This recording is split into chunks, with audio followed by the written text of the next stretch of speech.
महाभारत की शिक्षा हर काल में प्रासंगिक रही है। महाभारत को पढ़ने के बाद इससे हमें जो शिक्षा या सबक मिलता है उसे याद रखना भी जरूरी है।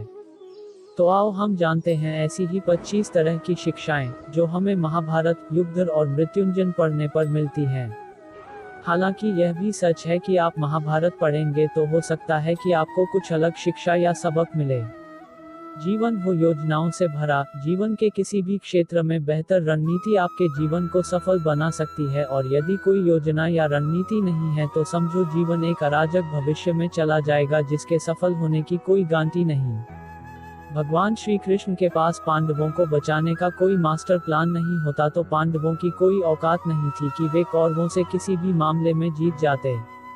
संगत और पंगत हो अच्छी, कहते हैं कि जैसी संगत वैसी पंगत और जैसी पंगत वैसा जीवन। आप लाख अच्छे हैं लेकिन यदि आपकी संगत बुरी है तो आप बर्बाद हो जाएंगे। लेकिन यदि आप लाख बुरे हैं और आपकी संगत अच्छे लोगों से है और आप उनकी सुनते भी हैं तो निश्चित ही आप आबाद हो जाएंगे। कौरवों के साथ शकुनी जैसे लोग थे जो पांडवों के साथ कृष्ण। शकुनी मामा जैसी आपने संगत पाल रखी है तो आपका दिमाग चलना बंद ही समझो। अधूरा ज्ञान घातक, कहते हैं कि अधूरा ज्ञान सबसे खतरनाक होता है। इस बात का उदाहरण है अभिमन्यु। अभिमन्यु बहुत ही वीर और बहादुर योद्धा था, लेकिन उसकी मृत्यु जिस परिस्थिति में हुई उसके बारे में सभी जानते हैं। मुसीबत के समय यह अधूरा ज्ञान किसी भी काम का नहीं रहता है। आप अपने ज्ञान में पारंगत बने। किसी एक विषय में तो दक्षता हासिल होना ही चाहिए। दोस्त और दुश्मन की पहचान करना सीखें। महाभारत में ऐसे कई मित्र थे जिन्होंने अपनी ही सेना के साथ विश्वासघात किया। ऐसे भी कई लोग थे जो ऐन वक्त पर पाला बदलकर कौरवों या पांडवों के साथ चले गए। शल्य और युयुत्सु इसके उदाहरण हैं। इसीलिए कहते हैं कि कई बार दोस्त के भेष में दुश्मन हमारे साथ आ जाते हैं और हमसे कई तरह के राज लेते रहते हैं। कुछ ऐसे भी दोस्त होते हैं जो दोनों तरफ होते हैं। जैसे कौरवों का साथ दे रहे भीष्म, द्रोण और विदुर ने अंततः युद्ध में पांडवों का ही साथ दिया। हथियार से ज्यादा घातक बोल वचन। महाभारत का युद्ध नहीं होता यदि कुछ लोग अपने वचनों पर संयम रख लेते। जैसे द्रौपदी यदि दुर्योधन को अंधे का पुत्र भी अंधा नहीं कहती तो महाभारत नहीं होती। शिशुपाल और शकुनी हमेशा चुभने वाली बातें ही करते थे, लेकिन उनका हश्र क्या हुआ यह सभी जानते हैं। सबक यह कि कुछ भी बोलने से पहले हमें यह सोच लेना चाहिए कि इसका आपके जीवन, परिवार या राष्ट्र पर क्या असर होगा। जुए सट्टे से दूर रहो। शकुनी ने पांडवों को फंसाने के लिए जुए का आयोजन किया था, जिसके चलते पांडवों ने अपना सब कुछ दांव पर लगा दिया था। अंत में उन्होंने द्रौपदी को भी दांव पर लगा दिया था। यह बात सभी जानते हैं कि फिर क्या हुआ। अतः जुए, सट्टे, षड्यंत्र से हमेशा दूर रहो। ये चीजें मनुष्य का जीवन अंधकार में बना देती हैं। सदा सत्य के साथ रहो। कौरवों की सेना पांडवों की सेना से कहीं ज्यादा शक्तिशाली थी। एक से एक योद्धा और ज्ञानी जिन कौरवों का साथ दे रहे थे। पांडवों की सेना में ऐसे वीर योद्धा नहीं थे।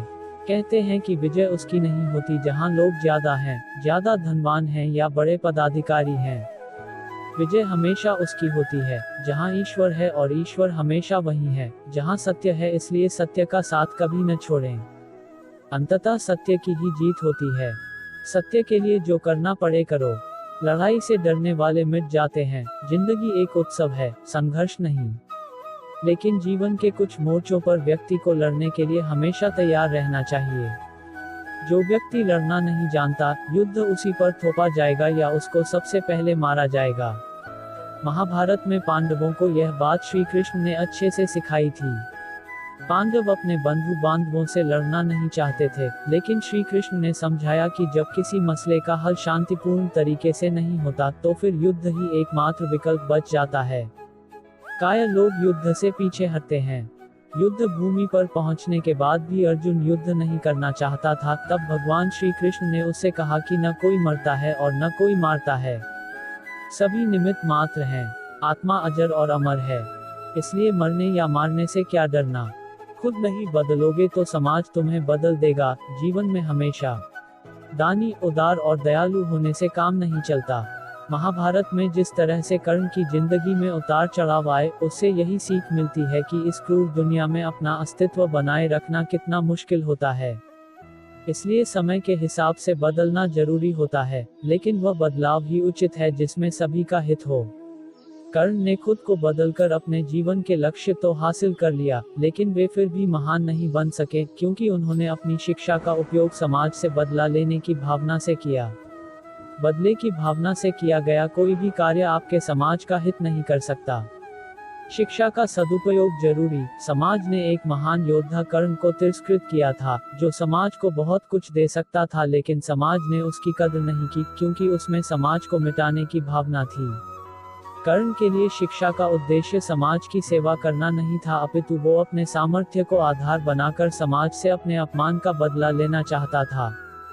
समाज और कर्ण दोनों को ही अपने अपने द्वारा किए गए अपराध के लिए दंड मिला है और आज भी मिल रहा है। कर्ण यदि यह समझता कि समाज व्यक्तियों का एक जोड़ मात्र है जिसे हम लोगों ने ही बनाया है, तो संभवतः वह समाज को बदलने का प्रयास करता, न कि समाज के प्रति घृणा करता।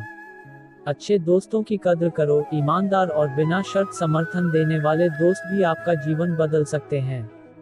पांडवों के पास भगवान श्री कृष्ण थे तो कौरवों के पास महान योद्धा कर्ण थे। इन दोनों ने ही दोनों पक्षों को बिना शर्त अपना पूरा साथ और सहयोग दिया था।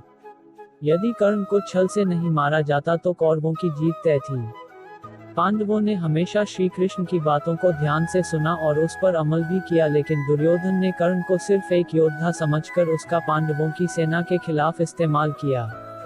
यदि दुर्योधन कर्ण की बात मानकर कर्ण को घटोत्कच को मारने के लिए दबाव नहीं डालता, तो इंद्र द्वारा दिया गया जो अमोघ अस्त्र कर्ण के पास था उससे अर्जुन मारा जाता। भावुकता कमजोरी है। धृतराष्ट्र अपने पुत्रों को लेकर जरूरत से ज्यादा ही भावुक और आसक्त थे। यही कारण रहा कि उनका एक भी पुत्र उनके वश में नहीं रहा। वे पुत्र मोह में भी अंधे थे।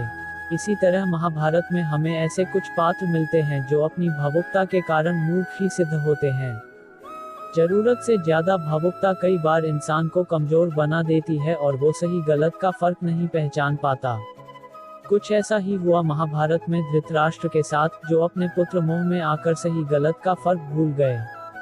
शिक्षा और योग्यता के लिए जुनूनी बनो। व्यक्ति के जीवन में उसके द्वारा हासिल शिक्षा और उसकी कार्य योग्यता ही काम आती है। दोनों के प्रति एकलव्य जैसा जुनून होना चाहिए, तभी वह हासिल होती है। अगर आप अपने काम के प्रति जुनूनी हैं तो कोई भी बाधा आपका रास्ता नहीं रोक सकती। कर्मवान बनो। इंसान की जिंदगी जन्म और मौत के बीच की कड़ी भर है। यह जिंदगी बहुत छोटी है। कब दिन गुजर जाएंगे आपको पता भी नहीं चलेगा, इसलिए प्रत्येक दिन का भरपूर उपयोग करना चाहिए। कुछ ऐसे भी कर्म करना चाहिए जो आपके अगले जीवन की तैयारी के हों। ज्यादा से ज्यादा कार्य करो। घर और कार्यालय के अलावा भी ऐसे कार्य करो जिससे आपकी संतानें आपको याद रखें। गीता यही संदेश देती है कि हर पर ऐसा कार्य कर जो तेरे जीवन को सुंदर बनाए। अहंकार और घमंड होता है पतन का कारण। अपनी अच्छी स्थिति, बैंक बैलेंस, संपदा, सुंदर रूप और विद्वता का कभी अहंकार मत कीजिए। समय बड़ा बलवान है। धनी, ज्ञानी, शक्तिशाली पांडवों ने वनवास भोगा और अति सुंदर द्रौपदी भी उनके साथ वनों में भटकती रही। समय के खेल निराले हैं। जिस अम्बा का जीवन भीष्म के कारण बर्बाद हो गया था, उसने शिखंडी के रूप में जन्म लेकर भीष्म से बदला लिया था। महाभारत में ऐसे कई उदाहरण हैं जिनसे यह प्रेरणा मिलती है कि घमंड को पतन का कारण बनने में देर नहीं लगती है।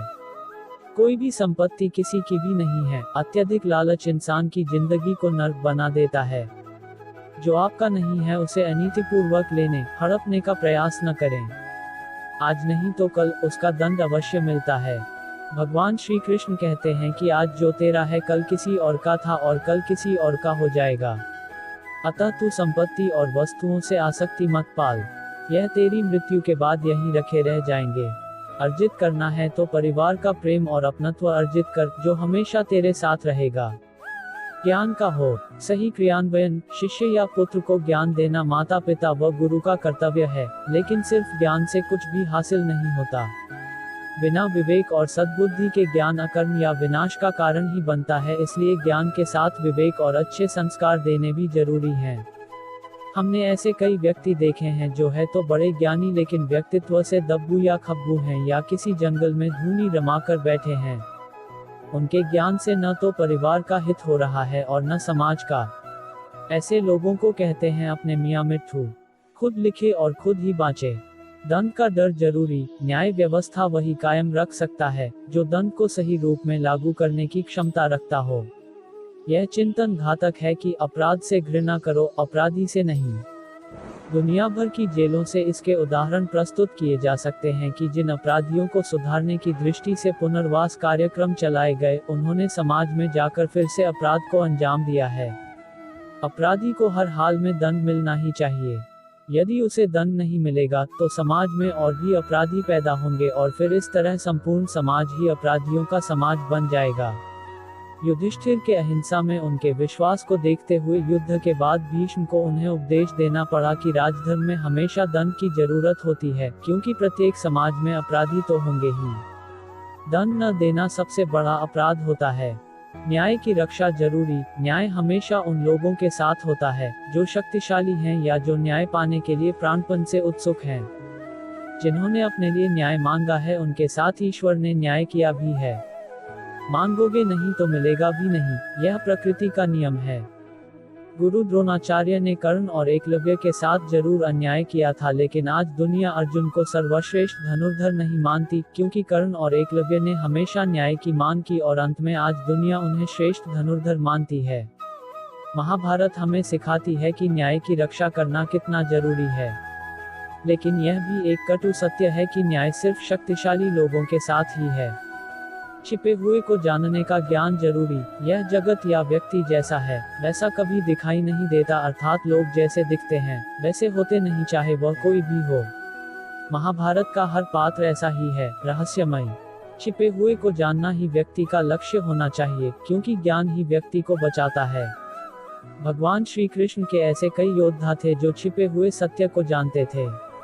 सफर करने में होती है बरकत, एक स्थान से दूसरे स्थान पर जाना या एक स्थान को छोड़कर दूसरे स्थान पर रहने से लाभ ही मिलता है। पांडवों को हस्तिनापुर छोड़कर 2 बार जंगल में रहना पड़ा और अंत में उनको जब खांडवप्रस्थ मिला तो वे वहां चले गए। इसी तरह भगवान श्री कृष्ण को भी कई बार मथुरा को छोड़कर जाना पड़ा और अंत में वे द्वारिका में बस गए थे। कई बार लोगों को व्यापार या नौकरी के लिए दूसरे शहर या देश में जाना होता है। गोपनीयता और संयम जरूरी, जीवन हो या युद्ध, सभी जगह गोपनीयता का महत्व है। यदि आप भावना में बहकर किसी को अपने जीवन के राज बताते हैं या किसी व्यक्ति या समाज विशेष पर क्रोध या कटाक्ष करते हैं तो आप कमजोर माने जाएंगे। महाभारत में ऐसे कई मौके आए जबकि नायकों ने अपने राज ऐसे व्यक्ति के समक्ष खोल दिए जो राज जानने ही आया था, जिसके चलते ऐसे लोगों को मुंह की खानी पड़ी। दुर्योधन, भीष्म, बर्बरिक ऐसे उदाहरण हैं जिन्होंने अपनी कमजोरी और शक्ति का राज खोल दिया था। चिंता, भय और अशांति है मृत्यु का द्वार। किसी भी प्रकार की चिंता करना, मन को अशांत रखना और व्यर्थ के भय को पालते रहने से मृत्यु आसपास ही मंडराने लगती है। मौत तो सभी को आनी है, फिर चिंता किस बात की। कोई पहले मरेगा और कोई बाद में। चिंता का मुख्य कारण मोह है। जेल खान, दवाखाना या पागलखाना वह व्यक्ति जाता है जिसने धर्मसम्मत या संयमित जीवन नहीं जिया, बहुत महत्वाकांक्षी है या जिसने धन और शक्ति के आधार पर रिश्ते बना रखे हैं या जिसे अपनी संपत्ति की सुरक्षा की चिंता है। महाभारत को पढ़ने से हमें यही शिक्षा मिलती है कि चिंता मुक्त जीवन सबसे बड़ी दौलत है। इंद्रिय संयम जरूरी, इंद्रियां कभी तृप्त नहीं होती। जो इंद्रियों के वश में है उसका पतन निश्चित है। बहुत से लोग आजकल किसी न किसी प्रकार की आदत या नशे के गुलाम हैं। ऐसे लोगों का धीरे धीरे क्षरण होता जाता है। इंद्रिय संयम आता है संकल्प से। महाभारत का हर पात्र संकल्प से बंधा हुआ है। शक्ति का संचय इंद्रियों को वश में करने से ही संभव हो पाता है। राजा या योद्धा को नहीं करना चाहिए परिणाम की चिंता। कहते हैं कि जो योद्धा या राजयुद्ध के परिणाम की चिंता करता है वह अपने जीवन और राज्य को खतरे में डाल देता है। परिणाम की चिंता करने वाला कभी भी साहसपूर्वक न तो निर्णय ले पाता है और न ही युद्ध कर पाता है। जीवन के किसी पर मोड़ पर हमारे निर्णय ही हमारा भविष्य तय करते हैं। एक बार निर्णय ले लेने के बाद फिर बदलने का अर्थ यह है कि आपने अच्छे से सोचकर निर्णय नहीं लिया या आप में निर्णय लेने की क्षमता नहीं है। दोस्तों, इस वीडियो में इतना ही। मिलते हैं अगले वीडियो में। आपको वीडियो कैसा लगा कृपया कमेंट कर अवश्य बताएं। आपके किसी भी प्रश्न एवं सुझावों का स्वागत है। शेयर करें, जुड़े रहने के लिए सब्सक्राइब करें। धन्यवाद। जय श्री कृष्णा।